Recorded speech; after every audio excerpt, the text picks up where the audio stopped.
Welcome to the polls live from our studios here in Kokomlimli. I am Mamiesi Nyamiche Thompson. Coming up, NPP vows to wrestle power from the NDC as the party launches its 2028 bid with a search for what caused its defeat in 2024.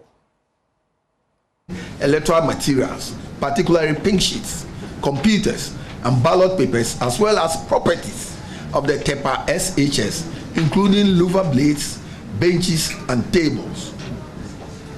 They also manhandled NPP representatives and EC officials.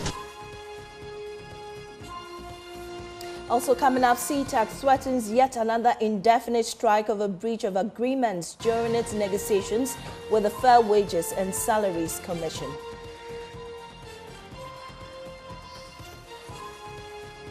And later, Stonebwoy brings the crowd to a standstill with his Beam Fest.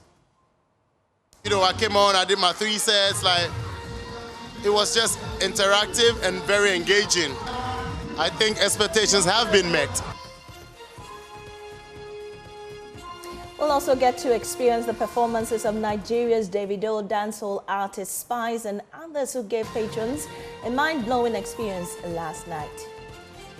The Pulse is brought to you by Global Communications Digital, DigiLoo, affordable safe sanitation for all, live on DSTV on channel 421 and GoTV 125. Follow us on Facebook, YouTube and myjoyonline.com for these and more.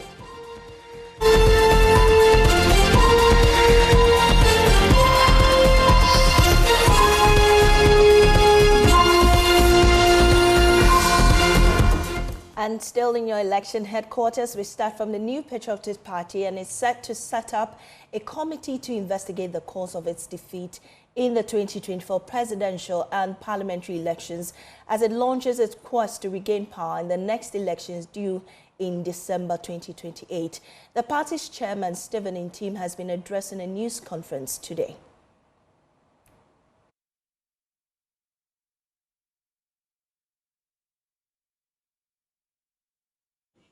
Thank you for taking time off to attend this press conference. Before we begin, I respectfully request that you all join the New Patriotic Party to observe a minute's silence in honor of Mr. Robert Kutin Jr., our late chairman of the Central Region. Let me upstanding.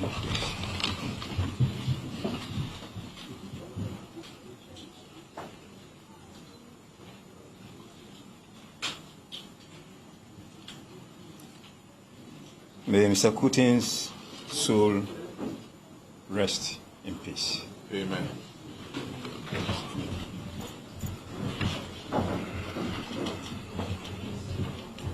The leadership of the NPP went into the 2024 general elections with a lot of hope and positivity. Our aim was to secure an emphatic victory at the polls, and we worked very hard at it. As a party, we put in our best efforts in the campaign. I commend all members of the various campaign teams of the party, from polling stations to the national level, who also put in their very best in the campaign. Equally, I deeply appreciate the dedication and commitment of all members, sympathizers of the New Patriotic Party for your tireless efforts. There is no doubt that the outcome of the elections was not what we hoped for. We may not have won the battle, but we haven't lost the war on the quest for a better Ghana, shaped by the ideals and philosophies of the New Patriotic Party. As leadership of the party, we share in the pain of all party faithful who have been devastated by the outcome of the elections. We understand your disappointments because we feel it too, just as the hundreds of thousands of Ghanaians who invested their hopes and dreams in this campaign do. As a party that was formed by individuals from all sectors of our society who are motivated by the ideals of development and freedom, we seek to grow the individual liberties of our people by growing a strong democracy. The party will, in the months of January 2025, set up an effective and objective election review committee to undertake a post-mortem into the outcome of the election. The committee will engage all party stakeholders and the general public on the factors and circumstances leading to our defeat. We have a firm belief that the work of the election review committee will enable our people to express their concerns and to bring out suggestions and reforms, changes, and other critical issues necessary to restructuring our party. One critical area that must occupy the attention of the election review committee is the possible need for constitutional amendments and the restructuring of the party's internal decision-making processes, particularly on the mode of electing presidential, parliamentary candidates, and party executives, among others. Indeed, this is a difficult time for us as a party, but we are resilient people. We must and we will rise again from this defeat. We will be reorganizing ourselves for the battles of tomorrow. Fellow party members, this means we cannot give up. We must engage the restructuring process with all the energies we can muster together to get the elephant trumpeting again.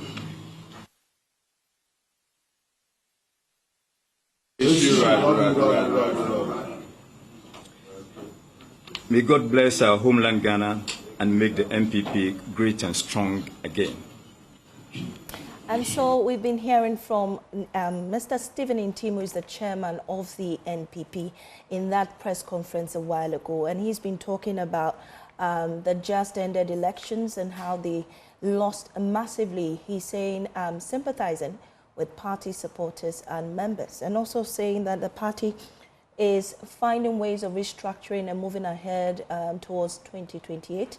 They're going to make quite some changes in the mode of operation of the party, including the mode of selecting presidential and parliamentary candidates. And he also says it's a very difficult time for them and members of the party. And these are some of the things he's been speaking on the just ended press conference a while ago. We'll be having in studio with us the National Treasurer of the party, Dr. Charles Dramina, popularly known as Dr. China, and he'll be telling us more about the party's reorganization and restructuring as we move forward. But at this juncture, we'll take a break. We'll be right back with more.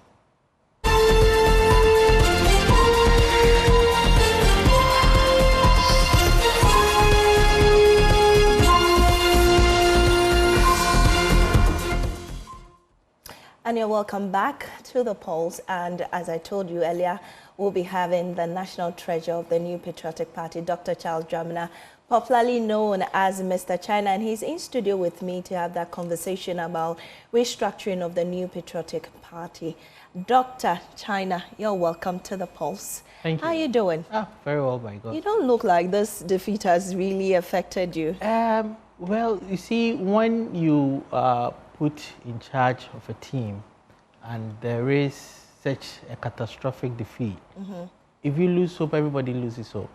So within, you grieve and you present a good posture to give courage, to give motivation, to give hope to the people, because we all can't go down like that. Like you've seen our immediate past flag bearer, he's lively, he's assuring people, and I mean, that's the way to go, I believe. Well, other than that, everything will be out of place. I guess there's some chicken or turkey toying somewhere in the kitchen for the Christmas in 2 days. And some champagne to go around. Well, It's Christmas, whatever it is. You celebrate. You still have to mark it because it's a special occasion. It's not just about celebration. It's not just about eating and drinking. It's also an occasion to remember what happened so many years back. The birth of Christ, that brought salvation to mankind. Indeed. So it's always a good time to be excited about existence. Wow. I don't know whether you were in that press conference a while ago. We played from your party headquarters. We heard from your party chairman, Mr. Stephen Ntim, giving us, updates on what the party is going through currently following that massive defeat. I mean, I want to know from you your own reflections following what has happened to the recoalition and everything, the hula baloo, the drama and all that. Well, tell me about your reflections. Thank you. And before I proceed, at least let me say hello to our cherished viewers from across the globe. I was at the press conference. In fact, we were all there to support our national chairman in addressing the press. And as executive members of the party, we believe that this is not the outcome we envisaged. This is not what we had hoped for. And unfortunately, it's happened. And so when things happen that way, you need to calm people down. You need to give hope. You need to reassure people that we won't just be talking about it. We'll go back to the drawing board, look into this critically to understand what really went wrong. In times like this, it's very easy to apportion blame. I mean, you'd say this person did what and this person didn't do what and all, and that's what's happening.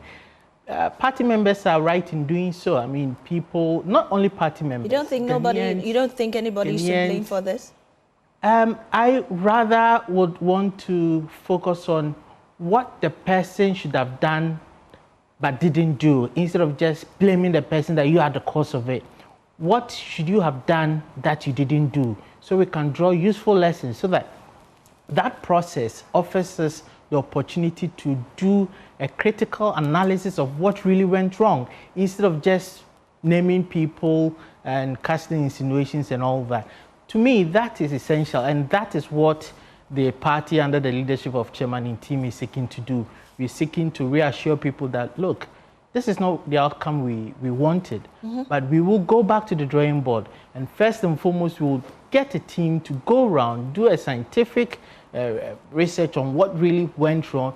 We bring it back to the table, do an analysis of it, and know what really went wrong. If it's the work of an individual or a group of persons, then we know how to go about it. Well, Dr. China, will come to that, about what you're doing moving forward. But let me ask you, I mean, if it's not apportioning blame to individuals, then what wasn't done that led to this defeat of the NPP? So these are all part of the things we're seeking to get a full grasp of. I mean, going into the elections, we had done our homework. I visited like some 108 constituencies nationwide in 9 regions. My colleagues were crisscrossing the country. Our national chairman was in the Bono Enclave, moving sometimes on a motorbike. Some people were on canoes, crossing rivers and all that. And so we went into the elections hoping that what we had done would work, or whatever we had put in place would work. So when the outcome is like this, very opposite to what you anticipate, it calls for a deeper reflection. It calls for a search deep into it, so you would be able to zero in on the individual task. We shouldn't just lump it all together and say that this is what the outcome is, so everybody's done this. Let's do a critical analysis, case by case, because everybody was assigned a task, or whoever was assigned a task, what task were you assigned? What did you do? How did you get this? Why didn't you get this? And then we'll be able to learn some useful lessons from it. Other than that, if you go about just apportioning blame, mentioning names, we will blame people, all right? People will feel sad. People will be bitter about it. But we may overlook the opportunity that would help us address these situations, so we don't fall into these things. Well, you said you crisscrossed the country in some constituency. I mean, the general cry that we often heard was about the cost of living and things that weren't going right. I mean, currently as we speak, schools don't have enough resources to even enter into the next term and whatnot. The economic situation, the dollar and everything that was going on. What was the message that you were taking round that didn't seem to go down well with the people?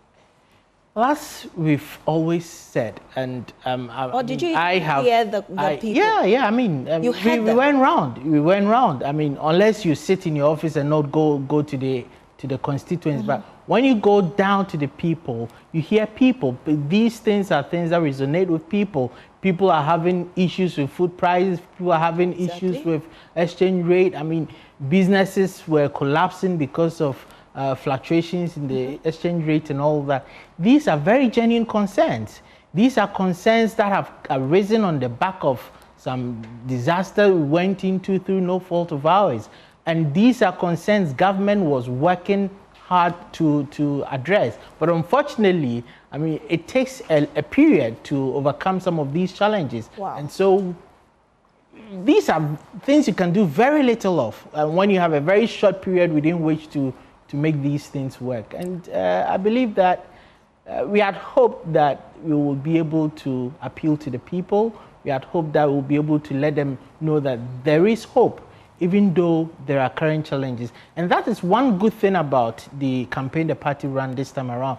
We never shied away from the fact that there were challenges with the governance. We never shied away from the fact that there were challenges with the cost of living and all that. We admitted it. The president himself admitted on several occasions that yes, things are difficult, but we are working towards making improvement. Our immediate past flag bearer did so. He also admitted severally that things are difficult, but we're working towards making the change. But the campaign that went on mostly was on the free senior high school education.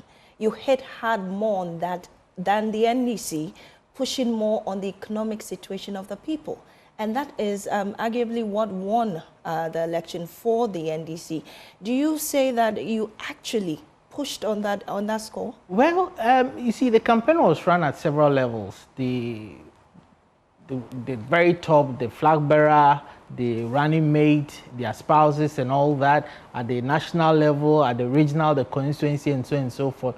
So at every level, we had a package, a tailor-made message. I mean, the places I went to, for instance, wasn't about free SHS. Most of the places I went to, these were places that had different opinion. These were places, some people, there was about their roads. And some people, their roads have been started, but there were delays. So a campaign is not just a one-sided thing. It cuts across. That was your main message. Yes, it's true. The free SHS was part of it. It was probably the main thing. But there were other things that went with it. Unfortunately, it so happens that this particular campaign was greatly associated with free SHS. And believe me, free SHS has done a lot of good to Ghanaians. But, of course, the cost of living matters to the Ghanaian. The bread and butter issues are issues of concern to every Ghanaian, even if you're paying school fees for the person. So we won't put that aside. These are part of the things we are seeking to understand critically so that we will revise our notes, so we'll know how to go about restructuring the party and making it battle ready for election 2028. Well, let me ask you, you're the one with the party purse anyway. How would you assess the effectiveness of your financial strategies going into this particular campaign? Were there any missteps in that regard? Generally, I mean, when you go into an election and you come out of it and you're not successful, there will be lots of accusations left, right, center, and all that. But as I have said, as an individual, I believe in getting down to the problem. What really went wrong? And another point you've made severally, I mean, since we started this conversation, but really, there were reports of very low turnout, even within your party. Delegates didn't show up and whatnot. There were concerns about resources that didn't get to the grassroots. And you are with the party purse. What were the problems? What were the reactions? Well, at the national level, I mean, at the national campaign level, all the mechanisms that were put in place to ensure that resources are deployed were put in place, and resources were indeed deployed. And so when these complaints keep coming, It calls for a review. You had information that it got to where it had to go to. I'm even getting phone calls now. Even from my office coming here, I've had phone calls of people saying they haven't received their agent stipends and all that. So these are things that will keep on coming.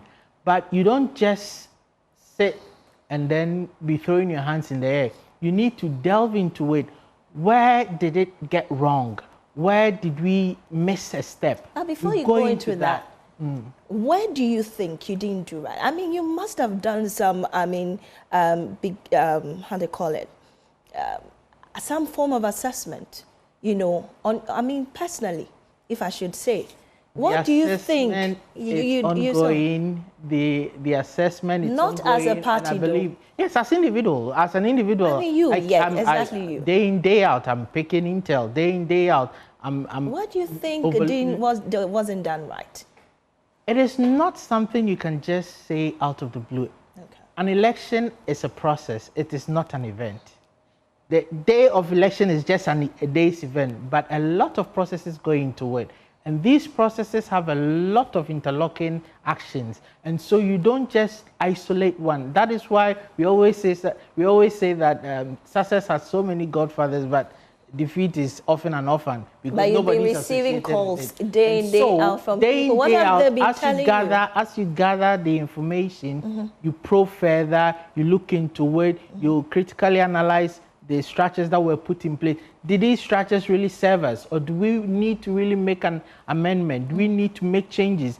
Did we really effectively utilize all our arsenal? Did we utilize all our human resource at our disposal? Did we leave some people out? These are questions we keep on asking ourselves, and we need to genuinely find solutions to these, because election is not an event, it's a process. And if at any point in time in the process there is a gap, it will definitely have an effect on the final outcome. And so these are things we're doing on the individual level, at the party level, and of course at the institutional level. The party is also going to commission a committee to look into these. For me, that is the most important thing. We need to, we may have all our individual ideas, opinion as to what really went wrong. And it's often very easy to also apportion blame. I mean, if you say you can just throw out names and all that. But beyond that, what is the way forward? Beyond that, the way forward is, yes, whatever we did, per the outcome, wasn't very perfect. And so we need to go back, trace our steps, get to the bottom of where the problems are. And that is why I always use the opportunity to appeal to party members. It is within your right to vent out your anger. In fact, I encourage people to do so. Right. Because if you don't let people vent out their anger, it will be within them, and the anger will lead them to do worse things. Right. Doc. But in doing so, let us also offer the ideas we have on the way forward, so we can all move out of the pit. I appreciate where you're coming from. But you see, you just told me a while ago that agents are still calling you, demanding for their monies or stipends. Your party is going to investigate what went wrong. From what I'm not sure they've started. Have they started? They haven't started. So there's a solution that hasn't yet gone down. There are people that are still calling you. What are they saying? What went wrong? Why? How come those monies didn't get to them? That is what we're still investigating. What they've been calling you, what did they say to you? Just as I've said, people are calling, complaining. And of course, you see, when it gets into this situation, when you get into such situations, there are those that will take advantage of the system to also put in calls. There are those who may have collected theirs, but are still complaining. And there are the genuine ones who have worked really hard for the party and have not received it. As far as some of us are concerned, all these resources were deployed from the National Campaign Office to the respective regions and constituencies. And so when these complaints come up, you do the follow-up on behalf. I've received this call from this place. They are saying they haven't heard what's happening. You trace and you realize that the monies have gone. Maybe they've been truncated in the middle. And so you look at the way forward in retrieving these funds and giving to the people. These are all part of the work, post-election work we have to do. And these are party monies. How do you account for them? So every money that has gone through the approved structure will be accounted for, because it is the approved structure.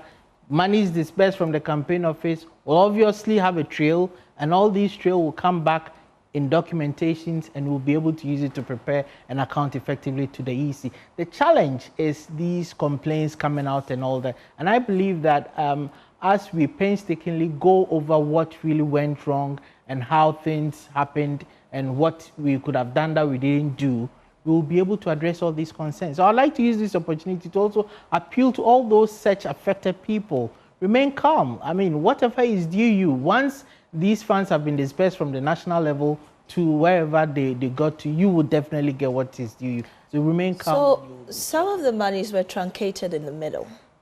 And those monies, allegedly, I beg your pardon, have been truncated in the middle. You're now going to find or investigate how that was done.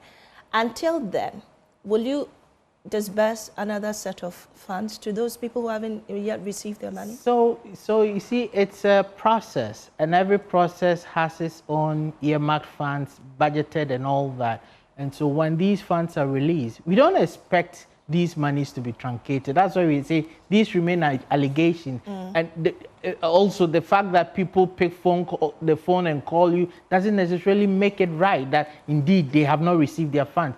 You don't just also rely on just a phone call and then say that, hey, somebody has taken money. You need to investigate. Because if I give Fred money to give to you, and then Fred has indeed given you the money, then you call me because you have my number and say, I haven't received the money. I don't just go and blame Fred. I need to find out. Fred, what for all you know, Fred may have given it to you, and then you may have probably be thinking that, oh, this is money Fred is giving for a different purpose, not for that initial purpose. So it calls for a probe into it, and I believe that no funds will get missing. So far as we have the trail, we will be able to get to the bottom of it, and as a party, we will be able to block all these loopholes and know the way forward. What will happen to those culpable? Well, there are rules and regulations within the party. I mean, if you found wanting, the rules will take course. I mean, this is very clear. Everybody knows that. I mean, if you've been given a task and you've been given the corresponding resources to perform the task and you don't do that, you don't expect that when you're found out you'll go scot-free. I mean, there are rules and regulations. But these remain allegations until we are able to come. And you keep talking about there's going to be investigations, there's going to be some form of, finding out what went wrong. When do you intend to start this? These have already started. In which format is it going to take place? These are already started. These are internal matters that we have our own internal mechanisms, you understand? We have our own, just as we have our mechanisms of getting information from the various constituencies, putting our documentations together to report to the EC in compliance with the Political Parties Act. We have our own ways of also confirming this. And these probes have already begun. And some are false, some may be true and all that. So until you get to the end of the process, it will become a bit premature to put these things out there. That's why I hasten slowly when we have to talk about some of these things. Well, I mean, since the election ended, I mean, there have been some recoalition going on, at least 9 constituencies outstanding, which 7 out of the 9 have been called for the NPP. 2 are still outstanding. From where you sit, how do you view how events have gone on these 9 constituencies? I mean, it's a win for Ghana, I must say.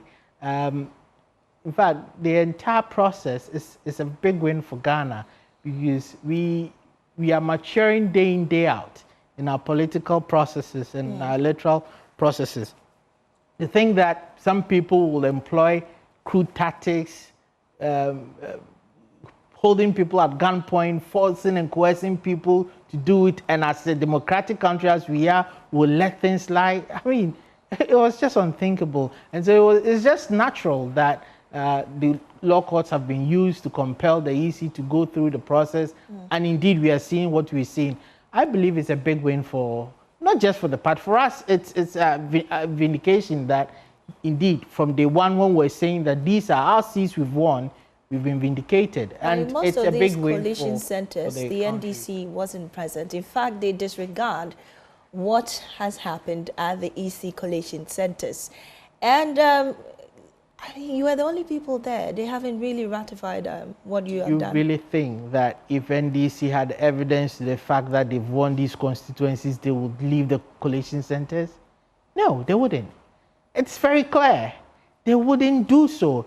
At this point, they know they've lost these constituencies genuinely. They know we have won genuinely. And you think that is an admission of them losing? I mean, they don't have the evidence to buttress their point, the point they are making that they've won. It is just they resorting to violence, they resorting to intimidation, and that cannot be allowed to hold. We are in a democratic country. Look at what Aflagbera did. The moment we realized from our coalition that we've lost, we said, okay, fine. Yeah, we accept the defeat. It's a defeat. We've lost. But look at them. They, in some constituencies they've lost, don't want to accept defeat. So let's take Tema Central, for instance. Tema Central had issues, A.B. Bright and Charles Forsing. And the court said recollate. I mean, the NDC was of the view that recollation means a recollation of all the constituencies in that, I mean, the polling areas in that constituency. But that wasn't done. I think there were 2 or 3 outstanding areas that had to be counted in addition with the other polling areas. But that wasn't done. Do you think that was the right way for the issue to have gone? When you have a situation of this nature and the courts intervene, you always have the opportunity of going back to the court. So if you feel at any given point in time that something is being done against your interest, you go back to court. You don't just pull out and say, I'm not going to agree to it. That is pure intimidation. That is pure recklessness and lawlessness. We are not in a jungle republic. That is the point we need to drum home to our brothers and sisters on the other side. We are not in a jungle republic. We are in a country with rules and regulations. We are under the rule of law. And so we didn't get up. We could have also done so. We could have also said that no, we hold them to at gunpoint, we'll do this and that, declare in our favor. That is a jungle republic, but we are not. And so we went to the court. The court directed that, get this done. If at any point during the process you disagree, you have the opportunity of going back to court. And that is what I expect the NDC to do. Not to pull out and then be casting insinuations and inciting members to pick up violence tendencies. And that will not help us. I mean, you can't incite your party members to be violent. No, that cannot happen. And that should be made clear to them. We need to move forward as a country. I am happy that as a country, collectively, on a whole, we have progressed per the outcome of this election. I mean, days into the elections, the tensions that usually accompany very tense and competitive elections, these tensions were absent. And we've gone through, and today we are here. There are a lot of people who are of the opinion that there is going to be chaos in the country, the country is going to go up in flames. We are here. Today you're able to come to work, I'm able to come to your studio, we're able to do what we are. That is a big plus for us. And I believe that we all need to pat ourselves on the back. But we should be quick to condemn these isolated cases of violence, especially being perpetrated by the NDC. Well, there are 2 still outstanding, Ablekuma, and then I think I've forgotten the other constituent, Ablekuma North and Domi Kwabenya. Those 2 constituencies are still outstanding. What are your predictions moving forward? I mean, we believe that we've won these constituencies. I mean, we have our own data. And per our data, we know we've won these constituencies. All we are asking is that NDC should stay put, allow the officials to do their work. If you have any issue, you can go to court because the court has directed that these processes should happen. We are very hopeful that we will pick up these 2 because, as we've been saying all along, these are seats we won. But our friends wanted to use on unknown tactics that are alien to our body politics to snatch these seats. And we are happy that there is indeed rule of law in this country and the courts have intervened and will pursue this matter to its logical conclusion. Well, let me take you back to the party and some, restructuring, reorganization your chairman, Stephen Ntim, said you're going to do about the mode of selection of parliamentary and presidential candidates. What is wrong with the current system of selection?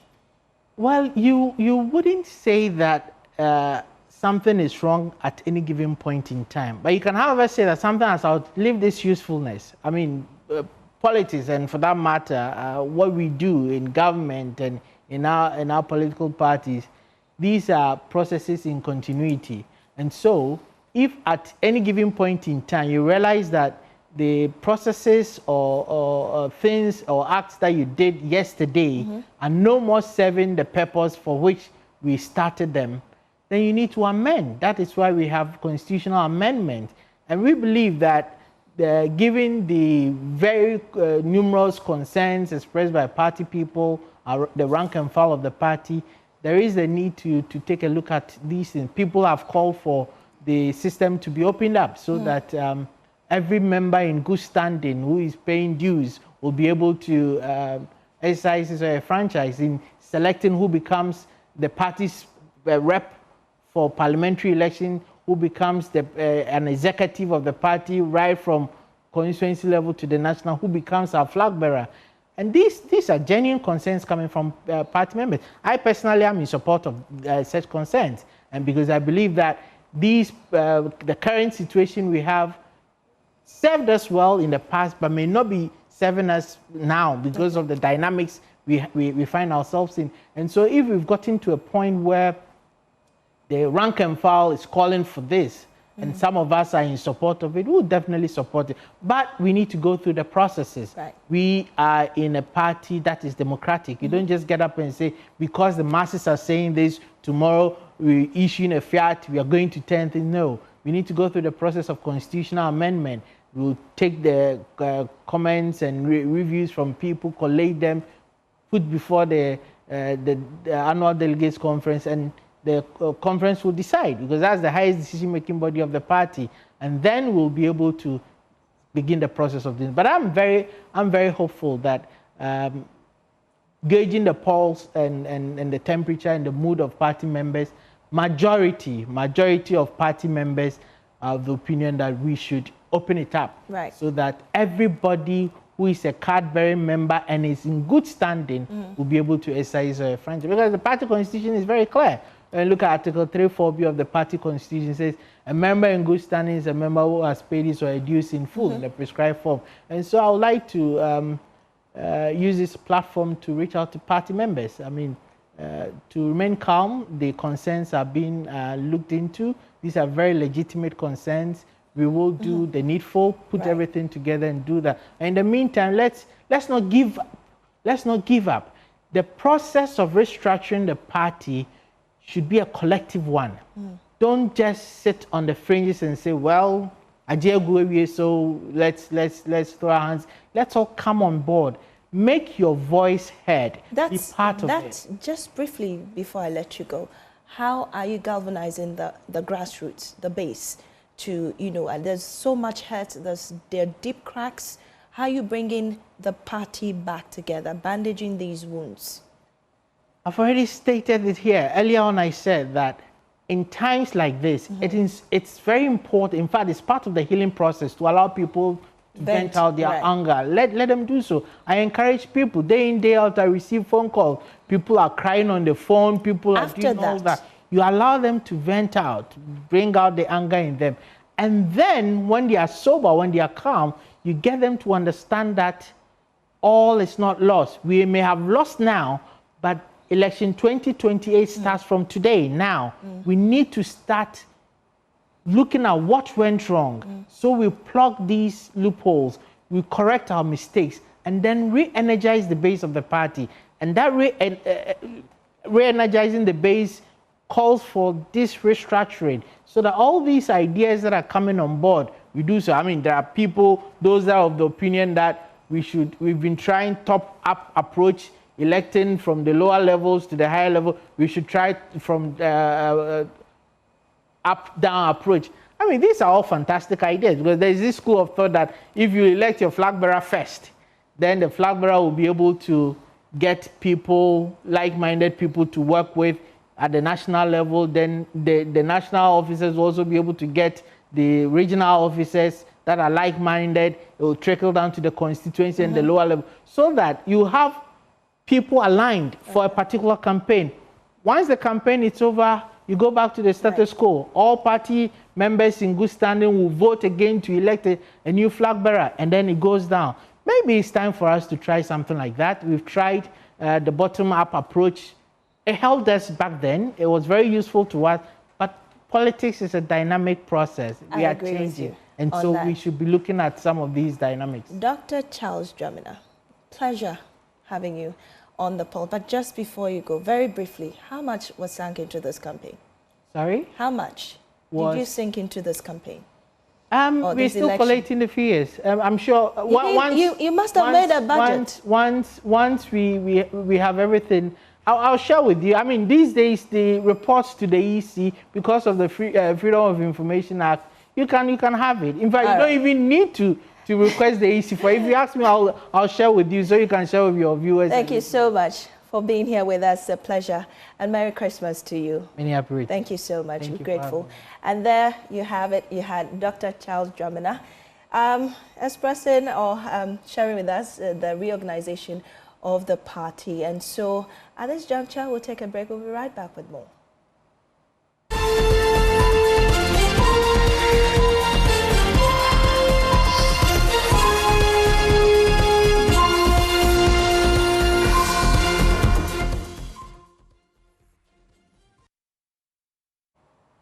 Yeah, welcome back to the polls. Now we do education. CTEC strike. Now the Colleges of Education Teachers Association of Ghana has issued a warning of an indefinite strike if government fails to address long-standing grievances by next week, Tuesday. CTEC in a statement says despite showing good faith by suspending the strike on August 20 after appeals from key stakeholders, including the Vice President's Office, the Minister of Employment, Labour Relations and Pensions, and the Parliamentary Select Committee on Education, the union says government has once again breached the August 19, 2024 agreement. Details of this position is contained in a statement issued by CTEC this afternoon. And we'll take a look at that statement. And it says that at an emergency National Council meeting of CTEC held on Friday, 20th December 2024, the Council observed with great concern the employers' continuous violation of signed agreements and roadmaps on the outstanding compulsory arbitration award issued by the National Labour Commission on 2nd May 2023, in spite of the union's good faith in calling off their strike on 20th August based on the appeals by the Vice President's Office, the Minister for Employment, Labour Relations and Pensions, and Minister of Education, as well as the Parliamentary Select Committee on Education. The government blatantly breached again the agreement reached with CTEC on 19th August, and as a result of these deliberate and incessant violations of signed agreements and roadmaps by the government since 2nd May 2023 last year, they wish to once again serve notice of their intention to resort to another indefinite strike action per Section 159 of the Labour Act 2003, Act 651. The union was reluctant to take this decision and thus resorted to several agreements with key stakeholders, including MELRP, the Ministry of Education, GTEC, Fair Wages and Salaries Commission, PRINCOF and CAGD, to lay the matter to rest. When engagements proved futile, a press release was subsequently issued on Monday, December 16th, but all these efforts have not resulted in any concrete outcome. The current situation, the current decision of the National Council to resort to another strike or action is based on the following grounds. And they say one, failure on the part of the employer within a period of 20 months to complete the migration of the Colleges of Education teaching staff onto the affiliate universities' pay structure. Two governments undue delay in paying the remaining 42 colleges the 1 month basic salary as compensation for all year-round work done by CTEC members in 2022 as ordered by the NLC, and the non-payment of top-up of book and research allowance for 2023 to staff of Akrokeri College of Education. And so those are the resolutions or the reliefs being sought by CTEC. Now, in order not to further disrupt the academic calendar for effective and quality teacher education, CTAC urges all stakeholders in teacher education, including the Ministry of Education, the Ghana Tertiary Education Commission, principals of colleges of education, affiliate universities, teacher trainees associations of Ghana, and the education subcommittee of the transition teams from both outgoing and incoming administrations to get involved to ensure the smooth migration of colleges of education teaching staff onto the affiliate universities' pay structure. And that is from CTAC just this afternoon.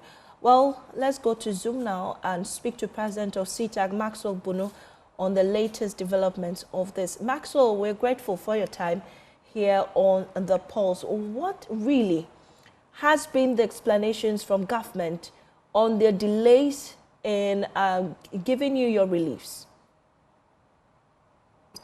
Thank you so much, my sister, for the opportunity. And good afternoon to your viewers across the country. CTAC issues is quite pathetic, and sometimes we don't even know what exactly to say. We have worked throughout the year 2022 and also believe that our qualification is same as some of our colleagues in a tertiary space. So on 2nd May 2023, National Labour Commission ruled, and the ruling is, and we got an arbitral award, and that arbitral award is binding on government. As I say with you, I cannot tell exactly what the challenge is on the part of government. We have attended over 40 meetings and still counting. And there has been one promise after another for our issues to be resolved, and they are never being resolved. So probably the government side should be telling the public what exactly the challenges are. We have been meeting them. They will tell us that they will finish with the data that they have collated. They want to correct errors. And here we are. Still, we have not been migrated, my sister. Well, so Maxwell, you, as you rightly said, you've been in meetings with government, about 40 and still counting. You've been on strikes since last year. You've been going on strikes. Nothing seems to be changing. Is there another strategy you're going to go on to ensure that you get what you want from government?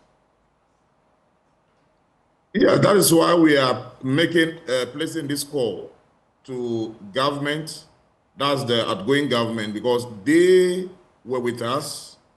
They started this negotiation with us. They understood the issue better. So we are calling on them, appealing to them that we have come far with this issue. Members across the 46 colleges of education are not happy. They are very angry, my sister. Indeed, they are. So they need to just get members migrated onto the university salary structure so that come 13th January 2025, we can go back to our various colleges and start our work. Even the issue we are talking about is just the first point of migrating us onto the university salary structure. As a matter of fact, the arbitral award actually directed that they should implement the award retrospectively 1st January 2023.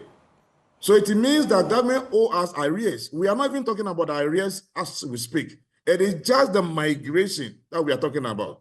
We are also talking about the payment of the all year round work compensation. That is just 1 month salary equivalent. 1 month salary equivalent, my sister. And this has dragged on up to date. Sometimes I don't know what exactly to say. And they have paid only 4 colleges, and the remaining 42 colleges are still outstanding. Even the top up that they had paid, 3 colleges are still left. Macquarie College of Education, Dambaye College of Education is also not paid. And finally, Akrokeri College of Education is also still outstanding. And you believe that the strike that you are threatening will change anything? Well, I think that's the only language that governments understand. Apart from negotiation, if we are pushed to the wall, that is the only language we have to speak. So even though somebody may argue that, yes, the government that you are talking about, they are exiting power. Yes, they are exiting, but it will be a plus for them. It will be an addition for them to say tomorrow that After all, for colleges to be on a university salary structure, they were able to get it done. So if they feel that whether we embark on strike or not, it will not affect them, I don't think that should be a good way to think about this issue. Now, we are also appealing to the incoming government that, yes, some of them are very much aware of this issue, especially the Parliamentary Select Committee on Education. We're talking about Honorable Mahama Yariga is on that committee. Honorable Doyo Gansa, MP for Adan, is also part of that committee. Honorable Nochu is also part. Honorable Apak, MP for Busa Saf, I believe so, is also there. They are all aware. That's why we also earnestly appealing to them that they should find a way to collaborate with the current government to get this issue resolved for us once and for all.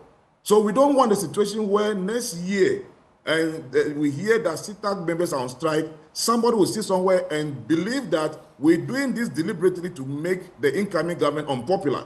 That is not part of us. We're only asking peacefully that they should get the College of Education teachers migrated. Right. So if next year the strike comes, at least your video will be there for people to know that we're making this call even before the incoming government took office. Right. So once they have some of their members aware, they should also help so that we get this issue resolved once and for all. Right. Maxwell Bunu, we're grateful for your time here on The Pulse. And that's Maxwell Bunu, president of CITAC. And that's how we wrap today's edition of The Pulse. I am Mamie Sinyamiche Thompson. Thanks for your company. There's more news on myjoyonline.com. Grateful for your company.